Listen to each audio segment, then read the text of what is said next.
नमस्कार दोस्तों, राधे राधे, जय श्री कृष्णा। आशा करती हूँ आप सभी अच्छे होंगे।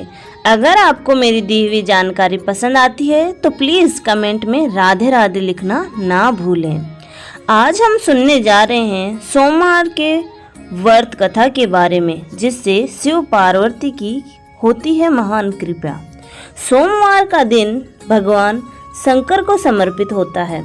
आज के दिन भक्त भोलेनाथ को प्रसन्न करने के लिए विशेष पूजा अर्चना करते हैं। कुछ लोग आज के दिन व्रत भी रखते हैं ताकि शिव की विशेष कृपा प्राप्त की जा सके। बाबा भोलेनाथ के आशीर्वाद के लिए आप भी सोमवार का व्रत कर रहे हैं तो शिव व्रत कथा को पढ़कर या सुनकर इस उपवास को पूरा करें। सोमवार का दिन शंकर भगवान को अति प्रिय है।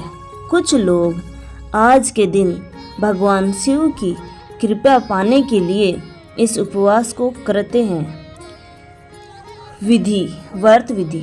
नारद पुराण के अनुसार सोमवार व्रत में व्यक्ति को प्रातः स्नान करके शिव जी को जल और बेलपत्र चढ़ाना चाहिए तथा शिव गौरी की पूजा करनी चाहिए। शिव पूजन के बाद सोमवार व्रत कथा सुननी चाहिए। इसके बाद केवल एक समय ही भोजन करना चाहिए। साधारण रूप से सोमवार का व्रत दिन के तीसरे तक होता है, मतलब शाम तक रखा जाता है। सोमवार व्रत 3 प्रकार का होता है: प्रति सोमवार व्रत, सौम्य प्रदोष व्रत और 16 सोमवार का व्रत। इन सभी व्रतों के लिए एक ही विधि होती है। सोमवार की व्रत कथा। एक समय की बात है, किसी नगर में एक साहूकार रहता था। उसके घर में धन की कोई कमी नहीं थी, लेकिन उसकी कोई संतान नहीं थी। इस कारण वह बहुत दुखी था। पुत्र प्राप्ति के लिए वह प्रत्येक सोमवार व्रत रखता था और पूरी श्रद्धा के साथ शिव मंदिर जाकर भगवान शिव और पार्वती जी की पूजा करता था। उसकी भक्ति देखकर एक दिन माँ पार्वती प्रसन्न हो गई और भगवान शिव से उस साहूकार की मनोकामना पूर्ण करने का आग्रह किया। पार्वती जी की इच्छा सुनकर भगवान शिव ने कहा कि हे पार्वती, इस संसार में हर प्राणी को उसके कर्मों का फल मिलता है और जिसके भाग्य में जो हो उसे भोगना ही पड़ता है। लेकिन माता पार्वती जी ने साहूकार की भक्ति का मान रखने के लिए उसकी मनोकामना पूर्ण करने की इच्छा जताई। माता पार्वती के आग्रह पर शिवजी ने साहूकार को पुत्र प्राप्ति का वरदान तो दे दिया, लेकिन साथ ही यह भी कहा कि उसके बालक की आयु केवल 12 वर्ष ही होगी। माता पार्वती और भगवान शिव की बातचीत को साहूकार सुन रहा था। उसे ना तो इस बात की खुशी थी और ना ही दुख। वह पहले की भांति शिव जी की पूजा करता रहा। कुछ समय के बाद साहूकार के घर एक पुत्र का जन्म हुआ। जब वह बालक 11 वर्ष का हुआ तो उसे पढ़ने के लिए काशी भेज दिया गया। साहूकार के पुत्र के मामा को बुलाकर उसे बहुत सारा धन दिया और कहा कि तुम इस बालक को काशी विद्या प्राप्ति के लिए ले जाओ और मार्ग में यज्ञ कराना। जहाँ भी यज्ञ कराओ वहाँ ब्राह्मणों को भोजन कराते और दक्षिणा देते हुए जाना। दोनों मामा भांजे इसी तरह यज्ञ कराते और ब्राह्मणों को दान दक्षिणा देते काशी की ओर चल पड़े। रात में एक नगर पड़ा जहाँ नगर के राजा की कन्या का विवाह था, लेकिन जिस राजकुमार से उसका विवाह होने वाला था वह एक आंख से काना था। राजकुमार के पिता ने अपने पुत्र के काना होने की बात को छुपाने के लिए एक चाल सोची। साहूकार के पुत्र को देखकर उसके मन में एक विचार आया। उसने सोचा, क्यों न इस लड़के को दूल्हा बनाकर राजकुमारी से विवाह करा दूं। विवाह के बाद इसको धन देकर विदा कर दूंगा और राजकुमारी को अपने नगर ले जाऊंगा। लड़के को दूल्हे के वस्त्र पहनाकर राजकुमारी से विवाह कर दिया गया। लेकिन साहूकार का पुत्र ईमानदार था। उसे यह बात न्याय संगत नहीं लगी।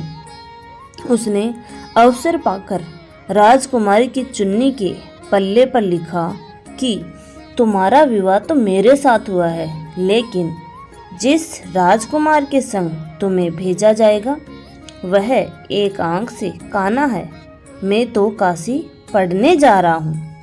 जब राजकुमारी ने चुन्नी पर लिखी बातें पढ़ी तो उसने अपने माता पिता को यह बात बताई। राजा ने अपनी पुत्री को विदा नहीं किया, जिससे बारात वापस चली गई। दूसरी ओर साहूकार का लड़का और उसका मामा काशी पहुँचे। वहाँ जाकर उन्होंने यज्ञ किया। जिस दिन लड़के की आयु 12 साल की हुई उसी दिन यज्ञ रखा गया। लड़के ने अपने मामा से कहा कि मेरी तबीयत कुछ ठीक नहीं है। मामा ने कहा कि तुम अंदर जाकर सो जाओ। शिवजी के वरदान अनुसार कुछ ही देर में उस बालक के प्राण निकल गए। मृत भांजे को देख उसके मामा ने विलाप शुरू किया। संयोगवश उसी समय शिवजी और माता पार्वती उधर से जा रहे थे। पार्वती ने भगवान से कहा, स्वामी, मुझे इसके रोने के स्वर सहन नहीं हो रहा। आप इस व्यक्ति के कष्ट को अवश्य दूर करें। जब शिवजी मृत बालक के समीप गए तो वह बोले कि यह उसी साहूकार का पुत्र है जिसे मैंने 12 वर्ष की आयु का वरदान दिया था। अब इसकी आयु पूरी हो चुकी है, लेकिन मातृभाव से विभोर माता पार्वती ने कहा कि हे महादेव, आप इस बालक को और आयु देने की कृपा करें, इसको और आयु दें इसके वियोग में, अन्यथा इसके माता पिता भी तड़प तड़प कर मर जाएंगे। माता पार्वती के आग्रह पर भगवान शिव ने उस लड़के को जीवित होने का वरदान दिया। शिवजी की कृपा से वह लड़का जीवित हो गया। शिक्षा समाप्त करके लड़का मामा के साथ अपने नगर की ओर चल दिया। दोनों चलते चलते उसी नगर में पहुँचे जहाँ उसका विवाह हुआ था। उस नगर में भी उन्होंने यज्ञ का आयोजन किया। उस लड़के के ससुर ने उसे पहचान लिया और महल में ले जाकर उसकी खातिरदारी की और अपनी पुत्री को विदा कर दिया। इधर साहूकार और उसकी पत्नी भूखे प्यासे रहकर बेटे की प्रतीक्षा कर रहे थे।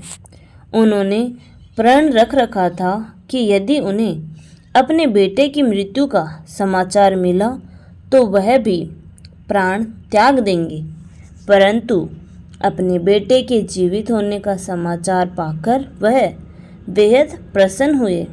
उसी रात भगवान शिव ने व्यापारी के स्वप्न में आकर कहा, हे श्रेष्ठी, मैंने तेरे सोमवार के व्रत करने से और व्रत कथा सुनने से प्रसन्न होकर तेरे पुत्र को लंबी आयु प्रदान की है।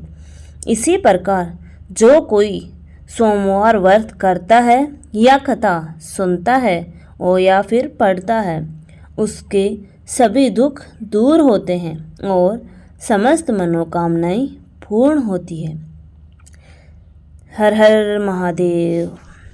धन्यवाद दोस्तों, यहाँ तक बने रहने के लिए। आशा करती हूँ आपको ये जानकारी पसंद आई होगी। ऐसी ही जानकारी प्राप्त करने के लिए आप हमारे चैनल को सब्सक्राइब करना ना भूलें और लाइक शेयर कमेंट जरूर करें। धन्यवाद।